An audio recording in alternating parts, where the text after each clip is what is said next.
नमो सिद्धाणं नमो आयर्याणं नमो वज्रायाणं नमो लोये सव्वसाहुणं।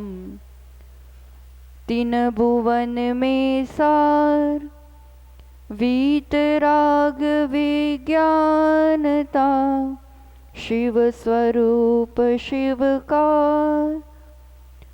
नमः त्रियोग संहारी के मेरे गुरुवर मेरे उर में ज्ञान ज्योति जला देना। मुझे अपनी ही मंजिल का सही रास्ता दिखा देना। कहीं पथ भूल ना जाऊं भटकते राग द्वेषों में। मुझे पथ वीतरागी दे अंधेरा सब मिटा देना। जय बोलो देवादिदेव खजाराज श्री आदिनाथ भगवान की। वर्तमान शासनायक महावीर भगवान की। आचार्य श्री आदि सागर जी महावीर कीर्ति जी विमल सागर जी महाराज की। तपस्वी सम्राट आचार्य सन्मति सागर जी महाराज की। चतुर्थ पट्टाधीश आचार्य रोगन सुनील सागर जी गुरुदेव की।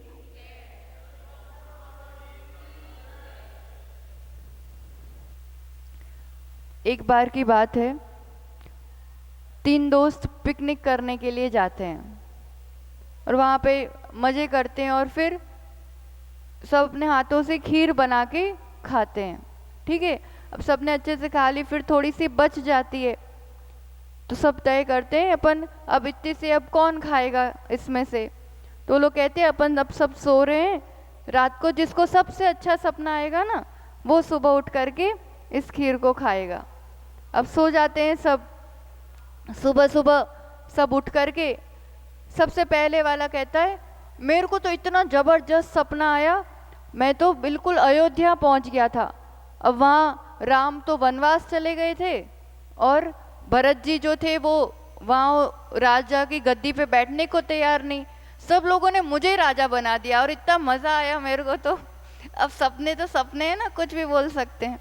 तो कहते ओ तूने बुलाया नहीं हमें, तुम्हें राजगद्दी पर बिठाया। तो सब दोस्त उसको ऐसे चिढ़ाने लगे। फिर दूसरे की बारी आई कि मेरे को भी बहुत अच्छा सपना आया। तो दूसरा वाला कहता है मैं तो भगवान महावीर के समो शरण में पहुंचा था, उनकी दिव्य ध्वनि सुनी, इतना आनंद आया, इतना अच्छा लगा मेरे को। तीसरे वाले की बारी आई। तीसरा वाला कहता है कि मेरे को तो सपना इतना वैसा आया, देखो आप लोग के सपने अच्छे तो बहुत है पर अब खीर बची नहीं है खाने के लिए। तो वो कहते ऐसे क्या हो गया, देखो खीर तो मैं खा गया, अब वो है ही नहीं तो अब क्या करोगे। तो कैसे कैसे खा गए, तुम्हें क्या सपना है कि मेरे को सपने में ही ऐसा आया, मैं क्या करूं। तो क्या आया ऐसे सपने में, अरे वो हनुमान जी आए गदा लेकर के, मेरे को गदा मारी, बोले तू खीर खा नहीं तो तेरे को मारूंगा। अब मरने वाला क्या नहीं करेगा, इसलिए मैंने तो खीर खा ली। तो सब वो दूसरे दो दोस्त बोलने लगे गजब है, तूने उठाया बताया नहीं मेरे को, हमको बताता तो हम भी हनुमान जी के दर्शन कर लेते। वो कहते वो कैसे करते, अब आप अयोध्या गए थे, आप भगवान महावीर के समो शरण में गए थे, तो हम कैसे बुलाते आपको। वो मुंह ताकते ही रह जाते, इतना सा मुंह हो जाता है और ये खीर खा लेता है। ये इसलिए नहीं खा पाता कि उसको सपने में हनुमान आए थे, वो इसलिए खा लेता है क्योंकि वो सोता ही नहीं है। सोने वाले सपने ही देखते रह जाते हैं, ऐसा हो जाएगा, वैसा कर लूंगा, ये हो जाएगा, और जीवन में उपलब्धि कुछ भी नहीं होती है। उपलब्धि उन्हें हुआ करती है जो जागते रहते हैं। खीर यानी समझो हमारा अपना आनंद, हमारा अपना प्रेम, हमारी अपनी शांति, हमारा अपना सुख, ये सब चीज़ें हमारी अपनी हैं जिसका उपभोग हमें करना है, जिसका अनुभव हम कर सकते हैं, पर हम नहीं कर पाते हैं क्योंकि हम सपनों की दुनिया में जी रहे हैं, हम बेहोशी में जी रहे हैं। जब तक मिथ्यात्व है तब तक आप कितना ही कुछ भी करते रहो, सब काल्पनिक है, सब मिथ्या है, सब सपनों की दुनिया है। यहाँ वहाँ पर ऐसा होता है जब आंखें खुलती है तो सपना टूटता है, यहाँ इतना है कि जब आंखें बंद होती है तब ये जो पूरी जिंदगी सपना चला है वो खत्म होता है। खुली आंखों का देखा हुआ ये पूरा सपना है, ये मायाजाल है, जब तक मिथ्यात्व की नींद से नहीं जागे हैं। यही चर्चा अपनी चल रही है। अभी छलाला के विषय का समय है, तो वही विषय को अपन आगे बढ़ाते हैं कि हम कहाँ भूल कर रहे हैं, हम कौन सी नींद में सोए हुए हैं। हम इतना तो कार्य कर रहे, इतना तो पुरुषार्थ कर रहे हैं, पर मेरा ही अपना आनंद शांति सुख में भोग नहीं पा रही हूँ। तो यहाँ कह रहे हैं उसका कारण हम स्वयं है। हम सच्चे देवशास्त्र गुरु की शरण में पहुँच पाए हैं, बहुत अच्छी बात है। उनकी वाणी मिल रही है, सुनने मिल रहा है, ज्ञान मिल रहा है, तो इससे समझ में आ रहा है कि सम्यक दर्शन का संबंध, मेरे अपने सुख और आनंद का संबंध मुझसे है, और मैं खुद ही कुछ 7 तत्वों की भूल करता आ रहा हूं। दुख का अनुभव जीव कर रहा है, और दुख किसी को अच्छा नहीं लग रहा। तत्व 7 ही क्यों होते हैं, उनको ही समझना क्यों जरूरी है। तत्व मतलब क्या बताओ? भाव। तत्व मतलब, ये तो नाम हो गए। तत्व का मतलब क्या बताया था?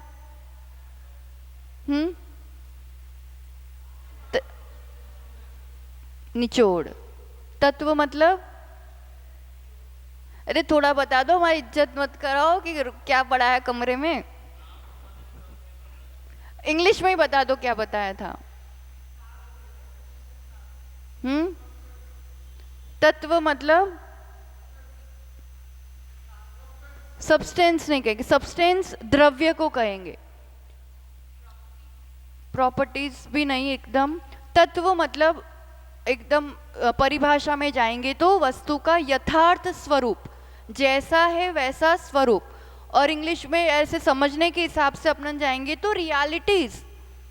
तत्व मतलब रियलिटी, तत्व मतलब यथार्थ स्वरूप, जो जैसा है वैसा। अब वो जो जैसा है वैसा नहीं समझा, एक साधारण जिज्ञासा रहती है ना, जगत क्या चीज है, ये जो दुनिया पूरी दिख रही है ये क्या है? क्या है ये दुनिया? जीव और अजीव का मेल ही तो है। ये जो सब सुख दुख अनुभव कर रहे हैं, कैसे क्यों कर रहे हैं? कारण क्या है? आश्रव और बंध ही कारण है। कोई ऐसी जगह, कोई ऐसा स्थान, कोई ऐसी अवस्था, ऐसा कोई पॉसिबिलिटी है कि दुख हो ही नहीं कहीं पर? तो है मोक्ष। और उसको पाया कैसे जाता है? संवर और निर्जरा। तो ये जो बेसिक जिज्ञासाएं हैं उसी का समाधान 7 तत्व है। इसलिए तत्व 7 ही होते हैं। दुख किसे हो रहा है? जीव को। किससे हो रहा है? अजीव के कारण हो रहा है। शरीर और जीव, कर्म और जीव का संबंध है, तब तक ही ये दुख है। किसके कारण या किससे हो रहा है? अजीव से संबंध के कारण हो रहा है। आता कहां से है दुख? आश्रव। बढ़ता कैसे है दुख? बंध। दुख रोका कैसे जाए? संवर। कम कैसे होता जाएगा? निर्जरा। और दुख से रहित अवस्था क्या है? मोक्ष। इसलिए जो दुख से शुरुआत हुई है और दुख को ही खत्म करना है, तो ये दुख जीव अनुभव करता है, कारण अजीव से संबंध है, उसके दुख का बढ़ने का कारण उसका ही अपना आश्रव बंध है, और उससे मुक्ति का उपाय संवर निर्जरा है, और उससे रहित अवस्था मोक्ष है। ये समझना ही सम्यक दर्शन है। सच्चे देवशास्त्र गुरु तो इस तत्वों की भूल को ठीक करने में और आगे मार्ग प्रशस्त करने में निमित्त बनेंगे, पर मूल कारण यहाँ अंदर भीतर है, और उसी को हमें उस गलतियों को मिटाना होगा। थोड़ा सा फास्ट रिकैप करते हैं। रियल में रियलिटी क्या है? जीव जो एक तत्व है, एक चेतना है, जिसका काम उपयोग रूप यानी जानना देखना है। ये बताया था ना सबसे पहले कि चेतन को है उपयोग रूप, बिन मूर्ति दिखता नहीं है चेतना, पर जानना देखना उसका कार्य है। एक अनुपम है, सबसे अलग है, सबसे डिफरेंट है। ये हकीकत है, ये रियलिटी है। जीव तत्व ऐसा है, उसका यथार्थ स्वरूप ये है, पर हमने अनादि से जो मिथ्यात्व कर्म के कारण कहो या वैसे ही योग संयोग के कारण कहो, हम क्या मानते आए? करे देह में निज पहचान। ये जो दिख रहा है ना देह, उससे मैंने अपनी पहचान की। ये चलता फिरता बोलने वाला जो ये दिख रहा है वो मैं हूँ। उसमें भी फिर मैं सुखी, मैं दुखी, मैं अमीर, मैं गरीब, मैं मेरे साथ ऐसा, तो ये मैं और मेरा जो जो भी मान के रखा वो रियल में मैं नहीं हूँ, और उसी को आधार बनाया जीवन जीने का। तो ये गलती हुई कि नहीं हुई? ये गलती कहलाएगी कि नहीं कहलाएगी? आपने जो धोती पहनी है अभी, ठीक है, आप समझो कि ये मैं हूँ। अब घर जाके या यहीं से मान लो आप जो पहन के आए थे पैंट टी शर्ट और वो पहन के जाओगे, ठीक है, फिर घर जाके ऑफिस जाना होगा, मे बी कुछ और पहन के जाओगे, शाम को आओगे, रात को नाइट ड्रेस पहन लोगे। बदलती रह रही है चीजें। उसी को आप अगर मैं मान लूंगी, दिस इज मी, तो अब पूरा दिन ख्याल किसका रखोगे आप? इसका रखोगे, ये सही रहना चाहिए, ये कैसा है। पूरा दिन दृष्टि किस पर रहेगी? उपयोग किस पर रहेगी? मेहनत किस पर करेंगे? सुरक्षा किसकी करेंगे? इसी की करेंगे ना। और ये तो बदल जाएगा। ये तो तुम कितनी सुरक्षा करो, गंदा होना है, कितनी सुरक्षा करो, फटना है। और ये जैसे बदलते रहते ऐसे ही ये जीव शरीर बदलता रहता है। जितना ये अलग है ना, उतना ही शरीर पुद्गल है, वो अलग है, पर उसको मैंने मैं मान लिया, तब उसकी सुरक्षा, उसी के अच्छा राख, मतलब जो भी है उसी को ध्यान रखना, उसी का ख्याल करना, और उसके आधार पर अपने आप को नापना। या तो अच्छा होगा तो श्रेष्ठपने का भाव, सुपीरियरिटी कॉम्प्लेक्स, कुछ कमती दिखाई दिया दूसरों को कंपेयर करके तो इंफीरियरिटी कॉम्प्लेक्स, हीनता का भाव। इन्हीं दो पल्लों में जीता है, रियलिटी से बहुत दूर रहता है। मैं ज्ञान स्वरूप, आनंद स्वरूप, प्रेम स्वरूप, शांत स्वरूप चेतना हूँ। कितनी देर ख्याल रहता है, कितनी देर ये याद रहता है? जब तक ये जागृति नहीं है, जब तक ये सजगता नहीं है, तब तक सम्यक दर्शन नहीं है। जागते रहो, सजगता होगी। जितनी देर सजगता है ना, आपको वो खीर का, वो आनंद का, वो शांति का अनुभव होने ही वाला है। दुनिया में कुछ होता रहे, कुछ भी होता रहे। अजीव तत्व, रियल में अजीव तत्व कैसा है? अजीव है, जड़ है, उसमें कोई फीलिंग नहीं है, उसमें कोई आनंद नहीं है, कोई सुख नहीं है, उसमें तो स्पर्श रस गंध वर्ण है। पर उसकी उपज से, तन की उपज से मैंने अपनी उपज मानी, उसके नाश से ओ मेरा ये चला गया, मेरा ये खत्म हो गया, मेरी ये प्रॉपर्टी बढ़ गई। जड़ के आधार पर मैंने अपना कुछ पाना या खोना समझा। वो तो अलग ही है, वो जड़ ही है, वो सुख नहीं देता है। भोजन सुख नहीं देता है, कपड़े सुख नहीं देते, आईफोन सुख नहीं देता है। मैंने मान के रखा हुआ है ये मिलेगा तो सुख होगा।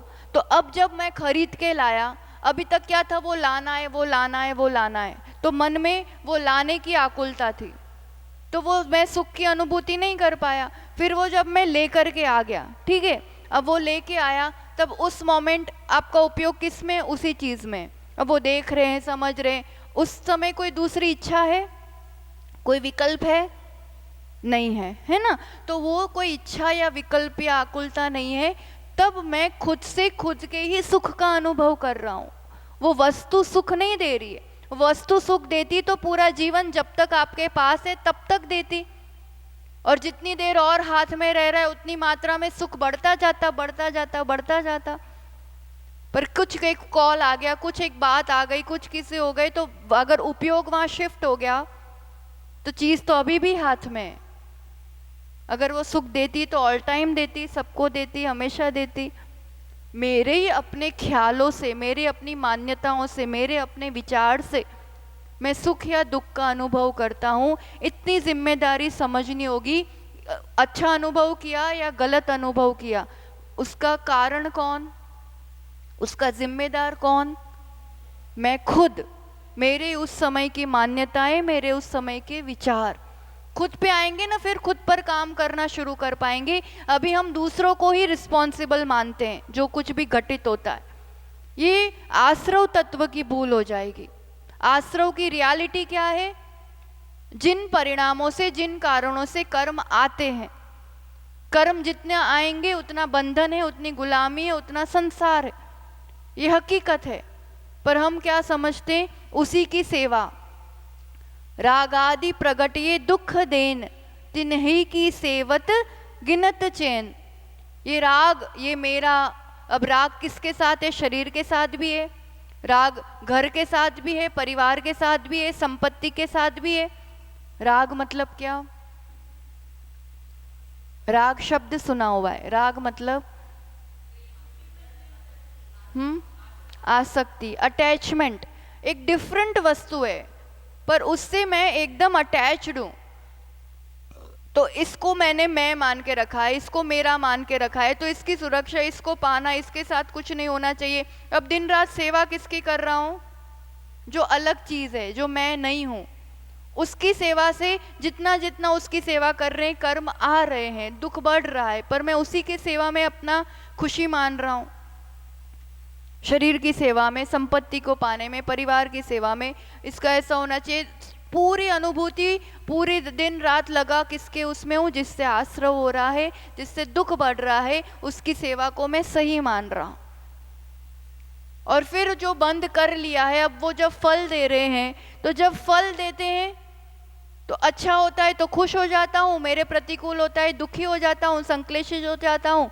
मेरे ही अपने कर्म है, फल दे रहे हैं, पर उसमें मैं उस अनुरूप अपनी भाव दशा बना देता हूँ। ये बंध तत्व की भूल हो रही है। बंध का उदय मैंने बंद किया था, उदय है वो जाने को तैयार है, पर उसमें मैं और बंद कर लेता हूँ और निमंत्रित कर लेता हूँ। कुछ बात बन गई जीवन में। अब भी सुबह सुबह एक श्राविका बात लेकर के आई थी, संसार गजब का चलता है। अब कर्म उदय तीव्र आया, छोटी उम्र में कैंसर हो गया, ठीक है, अब हो गया, क्योर कराया माता पिता ने, शादी कराई, अब थोड़े ही समय में पति गुजर गए, विधवा हो गई। अब उतना डिप्रेशन वैसा रहा, वापस कैंसर हो गया उसको, लास्ट स्टेज तक पहुंच गया। अब उसकी एक बेटी भी है, सब चीजें नहीं स्वीकार कर पाई, नहीं सहन कर पाई, सुसाइड कर लिया। अपना ही कर्म है पूर्व का जो अभी उदय में आ रहा है, पर उसको नहीं स्वीकार करने के कारण और संक्लेश के कारण और बिगाड़ किसने किया? खुद ने किया। अगर ये समझ आ जाती है ना, ऐसे ही कैंसर के लास्ट स्टेज में एक 33 वर्ष की महिला ने आचार्य श्री के सानिध्य में दीक्षा लेकर के 2 छोटे बच्चों को छोड़ करके, अब तो शरीर जाना ही है, अब मैं और संक्लेश करके और संसार क्यों बढ़ाऊं, बढ़िया दीक्षा लेकर के समाधि मरण किया। तो सिचुएशन इज द सेम। यहाँ तो फिर भी 50-60 साल उसको हो गए थे, यहाँ तो 33 साल की क्या कहलाते हैं? 33 साल की उम्र, 2 छोटे बच्चे हैं और आपके लिए डॉक्टर जवाब दे देते हैं, क्या कहलाता है? शायद इससे भी एक्सट्रीम सिचुएशन है। हम लगता है परिस्थितियां ऐसी है तो फिर तो ऐसा दुख होना ही है, परिस्थिति ऐसा है तो टेंशन होना ही है, परिस्थिति ऐसा है तो गुस्सा आना ही है। परिस्थितियां सबके साथ होती है, उस पर मेरे को क्या रिएक्ट करना, मुझे क्या सोचना, ये मेरे हाथ में है। ये समझना बहुत ज़रूरी है। चीज़ें हो भी जो रही है उसका भी कारण मैं रहा हूँ, चाहे पहले के परिणाम चाहे अभी के परिणाम, और अब क्या करना ये मेरे हाथ में है। परिस्थितियां से ही मन की स्थिति बने ज़रूरी नहीं है, इतनी सजगता चाहिए बस उसके लिए। इसलिए शुरुआत की थी, जागते रहो, जागते रहोगे तो आप अपने लिए कुछ भी अच्छा कर सकते हो। जागना जरूरी है। ये बंध तत्व की भूल, मेरे अनुकूल हुआ तो ऐसे परिणाम, नहीं हुआ तो, और उससे और आगे बढ़ा रहे हैं। जो कष्टदायी है मेरे लिए, ये संसार बढ़ाने का कारण, वो तो आनंद लग रहा है, विषय भोग और नियम संयम जो मेरे लिए सुख का कारण है, जिनवाणी सुनना, ये सब बोरिंग लगता है, ये सब दुखदायी लगता है, ये कष्टदायी लगता है। बिल्कुल विपरीत मान्यता नहीं हो गई। नियम की बात करेंगे, नहीं नहीं नहीं, ये नहीं हो सकता, तुम्हारे लिए वास्तव में वो हेल्पफुल है, वो तुम्हारे लिए कल्याणकारी है, वो तो दुख लग रहा है। और विषय भोग जो दुख के कारण बनने वाले, वो तो सुख लग रहा है। दुख को रोकने वाले कारण सुख लग रहे हैं और सुख को रोकने वाले कारण दुख लग रहे हैं। ये संवर तत्व की भूल हो गई। संवर की रियलिटी क्या है? वो दुख को रोकने का दरवाजा है। फिर जितना हमने भर के रखा हुआ है वो सब माल निकालने का। अभी कह रहे थे, अभी पानी भर गया है बहुत सारा, पानी निकलने में तो 2 घंटे लगेंगे, 1 घंटा लगेगा। पानी भरते देर नहीं लगती, 15 मिनट की बारिश में पानी भर गया। कब कौन से परिणामों की वर्षा होती है, बंद होते देर नहीं लगता। इतनी जल्दी खाली हो जाएगा क्या? निर्जरा थोड़ी थोड़ी थोड़ी करके सेटल होती है, पर उसके लिए वैसा पुरुषार्थ करना पड़ता है। उस दिशा में पुरुषार्थ नहीं है। मेरा पुरुषार्थ मेरी चाहतों को पूरी करने में है, तपस्या में नहीं है, वेद विज्ञान में नहीं है। तो निर्जरा जो मेरे दुख पहले के हैं उसको और खत्म करता है, पर मैं उस पर अपना उपयोग और शक्ति नहीं लगाता हूँ। दुख से रहित कोई अवस्था भी है, दुख से रहित कोई ऐसे कोई मतलब एक वैसा भी मुकाम है, ये पता ही नहीं है। इसलिए तो यहाँ आते हैं दर्शन करने के लिए। किसके दर्शन कर रहे हैं? जिन्होंने हमेशा हमेशा के लिए दुख से मुक्ति पा ली। मतलब कोई है जो हमारे जैसा था और अब इस अवस्था में पहुंचा है, तो मेरे लिए भी पॉसिबल है। बस ये एक अपने आप को रिमाइंडर करने हम आते हैं कि मेरे लिए भी पॉसिबल है, ये कर सकते हैं तो मैं भी कर सकता हूँ। प्रभु मुझे भी शक्ति देना, मैं जागता रहूं। आप सब जो प्रैक्टिकल टिप्स पूछ रहे थे ना कि करें कैसे, पॉसिबल कैसे हो, अब वो कोई बोल दिया तो गुस्सा आ ही जाता है, फिर क्या करें? अब वो 2 मिनट ही तो नहीं संभाल पाते, तभी तो भूल जाते हैं हम। कोई बच्चा कोई चीज आप याद कराओ भूल जाए तो क्या करते हो? दोबारा दोबारा याद कराओगे ना। और दोबारा दोबारा याद क्यों कराते हैं? कि एग्जाम के टाइम में नहीं भूल जाना। तुम एग्जाम के टाइम में 1 मिनट पहले लेके बैठो कि नहीं तब तेरे को याद आना चाहिए। अब तब याद कब आएगा? एग्जाम में। एग्जाम में याद कब आएगा? और वो बार बार याद किया होगा तब एग्जाम में याद किया होगा कि नॉर्मल में याद किया होगा? और वो भी अच्छा खा पी के खुश होके, मतलब एक रिलैक्स मोड में। समझ आ रहा है क्या कह रहे हैं? अब वो जो 2 मिनट भूल जाते हैं ना, वो एग्जाम का टाइम है। वो एग्जाम के टाइम याद आए उसके लिए बार बार याद करना पड़ता है। हम दिन में कितनी बार अपने आप को याद कराते हैं कि मैं शांत स्वरूप हूँ, मुझे गुस्सा नहीं करना है, चाहे कुछ भी हो जाए मैं रिएक्ट नहीं करूँगा। हम दिलाते हैं याद अपने आप को, ये करना है। ये प्रैक्टिकल टिप्स है। यहाँ से शक्ति लेते हैं, यहाँ तो हम पूरा याद कराते हैं अपने आप को, क्योंकि यू आर आदर्श, आप एग्जाम्पल हो मेरे सामने कि आपने किया तो ये चीज़ पॉसिबल है और मैं कर सकता हूँ। अभी जहाँ हूँ वहीं कर सकता हूँ। यहाँ याद कराया, फिर रिमाइंडर्स बार बार थोड़ी थोड़ी देर में। हम किसी को मैसेज करते क्या हाल चाल चल रहा जी, पूछते हैं। हम अपने आप से कब पूछते हैं क्या हाल चाल चल रहा है अंदर, क्या परिणाम चल रहे हैं अंदर? जो हम सब कुछ करना जानते हैं, किसी को समझाना जानते हैं उस सिचुएशन में, किसी को हमें उससे बाहर निकालना है तो जानते हैं, किसको क्या करना चाहिए जानते हैं। बस ये सब ज्ञान हम अपने लिए उपयोग नहीं करते हैं, जानते हम सब चीज़ है। बस यही दिशा बदलनी है हमें अपने लिए, थोड़ी थोड़ी देर में वो चीज़ों को। क्योंकि करते कब है? गुस्सा प्राय करके चीज़ हो ही गई, अब भी बात हो गई ना। प्राय करके ये होता है ना, कुछ घटना घट गई, कोई बात हो गई, अब हो गई, अब क्या करोगे? अब आप उस चीज को कंट्रोल करना चाह रहे हैं जो निकल चुकी है, अब जो मेरे कंट्रोल में ही नहीं। गुस्सा मतलब मैं खुद अपने कंट्रोल में नहीं हूं। एक खुद कंट्रोल में नहीं है और वो दूसरे को कंट्रोल में करने जा रहा है, और वो भी जो बीत चुका है। तो ऐसा गुस्सा करना व्यर्थ है कि सार्थक है? गुस्सा करने से सबसे ज्यादा नुकसान किसका होता है? ये मानते हो पक्का? सफर कौन करता है? डैमेज किसका हो रहा है? नुकसान किसका हो रहा है? काम होता भी हो, हम कह लें हाँ चलो आपने डांट दिया तो उसने फटाक से काम कर दिया, इसको डांटा इसने काम किया, इसको डांटा इसने किया, इसको डांटा इसने किया। वो 3 तो अलग अलग थे जो 2-2 मिनट का गुस्सा सहन कर रहे हैं आपका। हर बार उससे गुजर कौन रहा है? खुद। तो हर बार फिर इतनी बीमारियां, फिर परिणाम वैसे बनना। इसलिए जब ये फिट कर लेते हैं ना हम दिमाग में अपने मन में ये धारणा कि उससे मेरा नुकसान है और मुझे नहीं करना है, जब तक वो 100% वाली चाहत नहीं आएगी ना, प्रायोरिटी नहीं आएगी तब तक नहीं होगा। वो तो चलता है, वो तो करना पड़ता है, अब वो बात ही ऐसे हो गई थी, हम जब तक जस्टिफिकेशंस देते रहेंगे तब तक ये एक आदत नहीं, कोई भी आदत जो मेरा नुकसान कर रही वो चीज़ को हम नहीं बदल पाएंगे जब तक कुछ ना कुछ कारण पकड़ के रखा होगा। हमने फिट करके रखा है किसको क्या करना चाहिए, कैसे करना चाहिए, कब करना चाहिए, और वैसा नहीं हो जब जैसा मैंने चाहा तो वो रिएक्ट हो जाता है। कई बार गुस्सा खुद की अपनी कमजोरी, खुद के अपने गिल्ट के कारण होता है। अब हमने किसी को कोई काम सौंपा, ठीक है, आधे घंटे में उसको करके लाना है, ठीक, अब हम भी अपने काम में लग गए, भूल गए, उसको कहा था और वो कुछ काम में लग गया और वो भूल गया मान लो। अब आधे घंटे बाद अब उसको वापस याद करा दो, भाई क्या हुआ, लेके आ काम।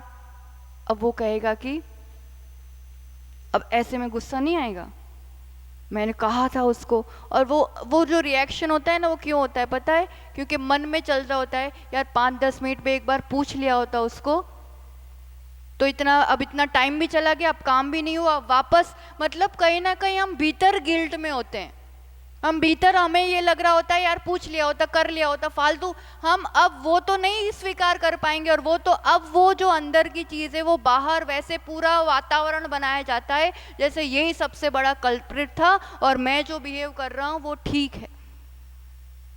आपकी अंदर का गिल्ट, कमजोरी, कई लगभग यही चीज़ें बाहर ऐसा, मतलब कहीं ना कहीं मेरी अपनी अपेक्षाएं, मेरी अपनी एक्सपेक्टेशंस जब वैसी पूरी नहीं होती है तब वैसा रिएक्शन होता है।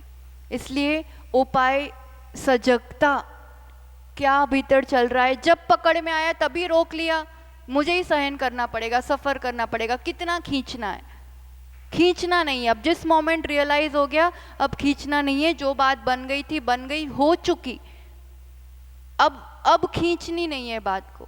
और फिर बार बार अपने आप को पूछते रहेंगे हालचाल, और एक दिन एक्सपेरिमेंट करके देखना, फिर कल अपन और इस पर डिस्कस करेंगे। एक दिन का एक्सपेरिमेंट क्या करना पता है? एक दिन, आज अभी से लेकर के कल इतने बजे तक किसी से कोई अपेक्षा नहीं रखना है, सब काम करूंगी मैं, जो मुझे मैंने दिन भर में प्लान किया है और जो मुझे करना है। क्योंकि विचलित होने का, गुस्से का कारण अपेक्षा ही होती, एक्सपेक्टेशंस ही होते हैं। स्वीकार भाव, मैं अपने, अब किसी को कुछ कहा, मैंने अपना कर्तव्य कर दिया, मैंने कह दिया, अच्छे से प्रेम से कह दिया 2 बार 3 बार, क्योंकि हमें लगता है हम करवाते, हमने कहा। तो प्रत्येक व्यक्ति अपनी मर्जी से जीता है, आप कितना ही कर लो, आप अपनी मर्जी से जीते हो, सामने वाला भी उसके मन में होता है, उसकी मर्जी होती है। तो काम हुआ, तो किसी ने कुछ कह दिया, कैसे भी कोई बात बन गई, कुछ घट गया, कुछ भी ट्राई करके देखना, एक्सपेरिमेंट करके देखना, चीजें हो गई, अब आज स्वीकार करते जाऊंगी, ऐसा ही होना था, कोई बात नहीं, ऐसा ही करना था, कोई बात नहीं, मैं अपना कहने को कह दूंगा, करने को, पर फिर जो हो रहा है स्वीकार, अपेक्षा नहीं, एक्सेप्टेंस एक्सेप्टेंस एक्सेप्टेंस, आप करके देखना। कहना पड़ता है अपने आप को बार बार, खुद को बार बार कहते हैं चीजें, कोई बात नहीं, इसी रूप से होना था, उसकी योग्यता ये थी, उसकी मर्जी ये थी, हर एक की अपनी चॉइस होती है, पूरी दुनिया अपने हिसाब से चलेगी क्या? मैं खुद ही नहीं तो जो चीजें घट रही है, ज्ञाता दृष्टा भाव, जानना देखना मेरा स्वभाव है, और उस स्वभाव को चूक कर ही मैं सब गलतियां कर रहा हूँ।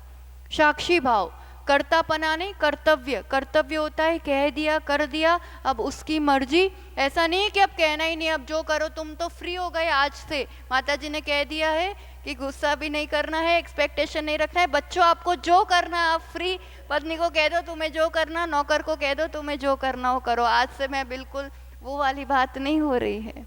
सब चीज कहना भी है, कराना भी है, एक बार 2 बार प्रेम से कह दिया, फिर वो वैसा ही होना चाहिए, वो आग्रह, वो अपेक्षा छोड़ना है, क्योंकि जिसको जब जो करना है या जिस समय जैसा जो होना है वो उसी रूप से होना है।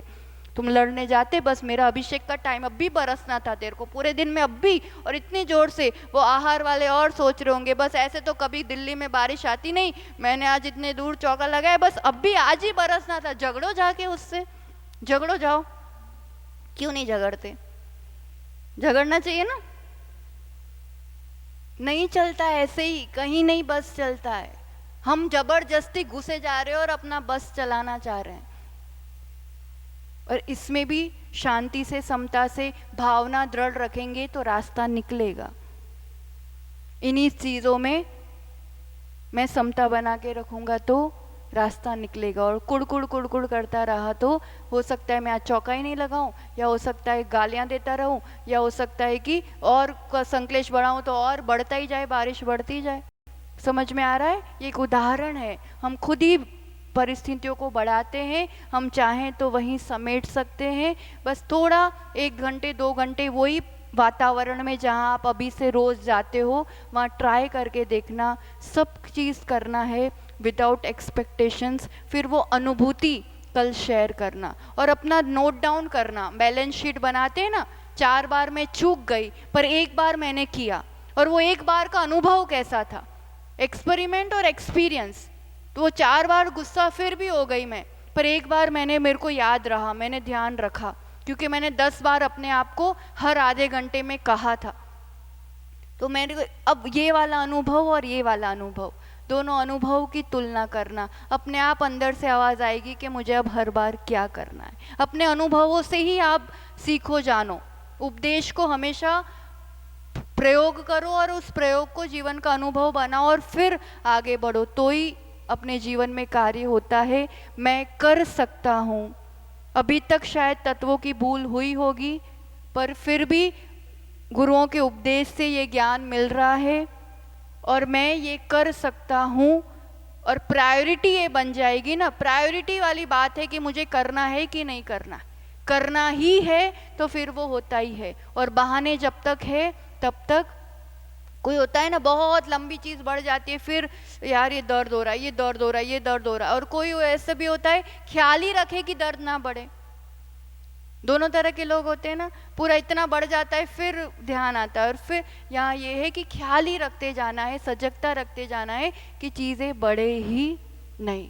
तो ये प्रायोरिटी में जब होता है तो अपने आप हमें आता है करना, हम देह के रूप में सब चीज़ें करना जानते हैं। अब अपने परिणामों पे सजग होकर के, सजगता, जागते रहना और अपने आप पे काम करना, अपने आप को संबोधना, यही एक उपाय है। करते हैं तो इतना इतना करके होता रहता है, नहीं करते हैं तो सपनों में जीवन जा ही रहा है। आंखें बंद होंगी फिर खुलेंगी, वापस सपना शुरू हो जाएगा, फिर आंखें बंद होंगी खुलेंगी, वापस मिथ्यात्व की नींद में सोए ही जा रहे हैं। जागने का बहुत अपूर्व अवसर मिला है। सम्यक दर्शन की बात हुई है। आज से 16 कारण पर्व प्रारंभ हुआ है। दर्शन विशुद्धि भावना, यानी सम्यक दर्शन की अत्यंत विशुद्धि की भावना, उसके बिना तीर्थंकरत्व का पद भी नहीं मिलता है। तीर्थंकर यानी हाईएस्ट पोस्ट, इससे बड़ी पोस्ट दुनिया में और कोई नहीं है। वो भी किस कारण से मिलती है? सम्यक दर्शन के कारण। सबके लिए भला चाहते हैं, सबके लिए सुख चाहते हैं, सबका अच्छा हो ये चाहते हैं, तब जाकर के वैसी शुभ भावनाओं से वो आश्रय होता है। डंडा लेके बैठना चाहिए था समोशरण में भगवान को, सबको ठीक करने के लिए। अक्ल नहीं है ठीक हो जाए, ऐसा करना चाहिए था। अगर गुस्सा ही उपाय होता तो वो पहले, सबसे पहले वही ये उपाय करते, क्योंकि वो तो सबका अच्छा चाहते हैं ना। उनसे ज़्यादा अच्छा कौन चाहता है दुनिया में? सबका अच्छा चाहते हैं ना, तो उनको भी यही लेके बैठना चाहिए था ना, सब सुधर जाते। हाँ, पहुंच ही नहीं पाते। मेरा अपना भला किए बिना मैं दूसरों का भला नहीं कर सकती हूँ। और उपाय प्रेम, शांति, उपदेश। प्रभु का उपदेश कहा जाता है, आदेश नहीं कहा जाता है। हम आदेश रूप में फॉलो करते, मैंने आज्ञा दी, आदेश दी। उपदेश मतलब क्या हो गया? मैंने कह दिया। अब वो अपनी योग्यता से करेंगे, अब लोड लेके नहीं घूमेंगे वो कि मैंने इतनों को उपदेश दिया, ये क्यों नहीं कर रहा है वैसा। यही जीवन जीने की कला है। मैंने कह दिया, अब वो उनकी योग्यता से करेंगे, अब वो लोड लेके, वो भार लेके नहीं घूमना है। तो इस तरह से थोड़ा थोड़ा पुरुषार्थ जगाएंगे, दर्शन विशुद्धि हमारे जीवन में भी आए, सम्यक दर्शन की विशुद्धि बनी रहे। तीर्थंकर पद वगैरह मिले ना मिले वो सब कोई चाह नहीं है।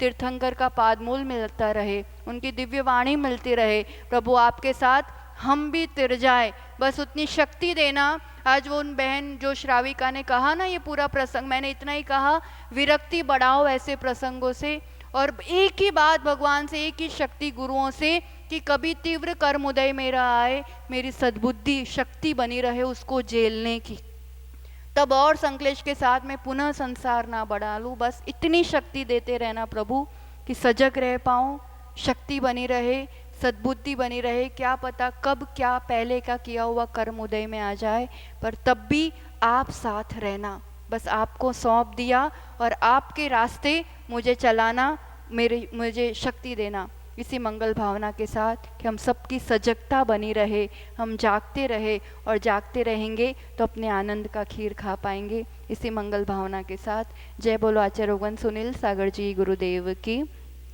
जिन वाणी के ज्ञान से सूझे लोकालोक, सो वाणी मस्तक नमो सदा देत हूँ दुख। हे जिन वाणी भारती तो हे जपू दिन रैन, जो तेरी शरणा गहे सो पावे सुख चैन। 9 बार नमो का।